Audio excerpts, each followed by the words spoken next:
is the Celebrity Afterlife Report podcast.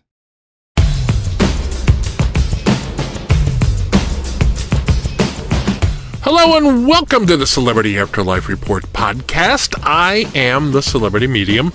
Now, we were off last week for the 4th of July holiday, so we have a ton of gossip about deceased celebrities to pass along to you. So let's not waste any time getting to it. You know, some people arrive in the next world almost immediately after they exit the earthly plane, and some take a bit longer to cross over. No one seems to know why, but it's just a fact of life in the afterlife. Legendary actor Andy Griffith died a few days ago, and he just arrived in the next world right before this edition of the report was recorded. As you would expect, a large crowd was present to greet Sheriff Taylor, including the self-appointed greeter to the stars, James Brown, along with Griffith's longtime co-star Don Knotts, who played Deputy Barney Fife of Mayberry. Now, I'm told by sources that the two had a very touching, tear-filled reunion. Everyone in the crowd was very respectful, keeping their distance as the two old friends got reacquainted. Everyone, that is, except for John Wayne, who interrupted a hug between Griffith and Knotts by tapping on Andy's shoulder and introducing himself. I'm told that Griffith seemed a bit peeved, but listened quietly as Wayne invited him to be in his forthcoming remake of the original Terminator movie, which the Duke is planning on starring in. Griffith politely said that he had just arrived in the afterlife and would have to think about the offer. As I've said before, based on the eccentric choices he's making, Wayne's Terminator project is either going to be a masterpiece or a gigantic train wreck. I'm betting on train wreck, but time will tell. The disco scene is having a revival in the next world, headed by Donna Summer, who had several hits in the genre on the earthly plane. Now, that in itself isn't particularly noteworthy, but the real story here is who has also decided to try her hand at disco singing. I'm going to pause for a moment to allow this to sink in. The would-be disco diva is none other than Mother Teresa. Yes, the woman many considered a living saint for her work with the poor of Calcutta, India, is now shaking her booty and singing about love of a decidedly non-Christian kind. Knowing that this story was custom-made for the Celebrity Afterlife Report, one of my sources asked Mother Teresa what motivated this change of attitude. According to the source, she explained that the work she did on the earthly plane was not needed in the next world, as there is no poverty there, so she sees no harm in indulging herself by cutting loose.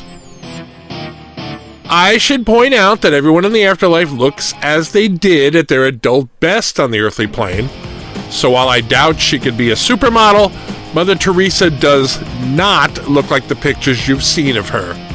And oh, by the way, yes, she's still using that name, Mother Teresa, in her new career as a disco singer.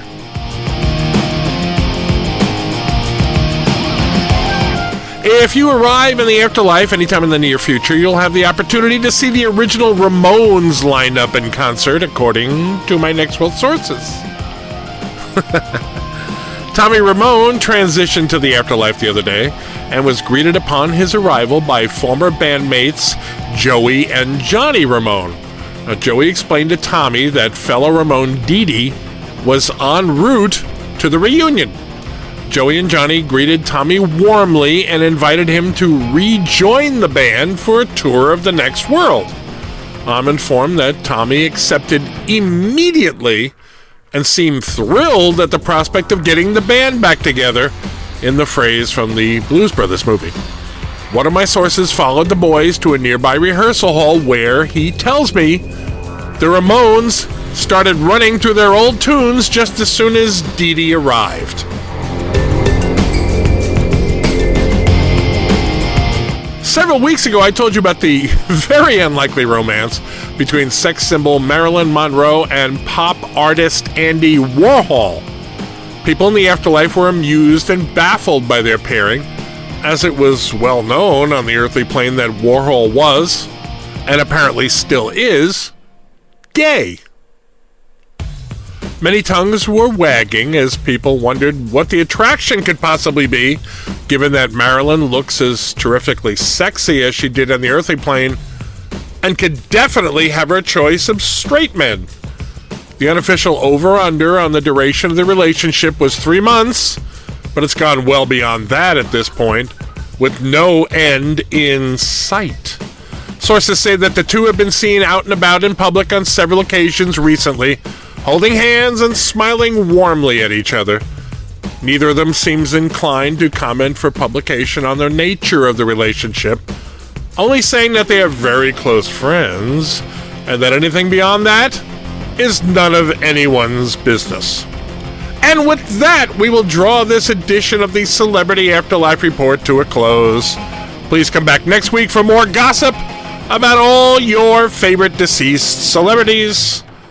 I am the Celebrity Medium. Thanks for listening.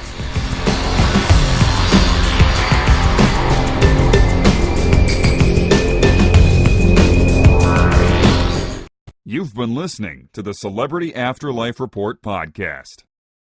To ask a question about your favorite deceased celebrity, call 818-3-MY-DREAM. 818-3-MY-DREAM. 818-369-3732.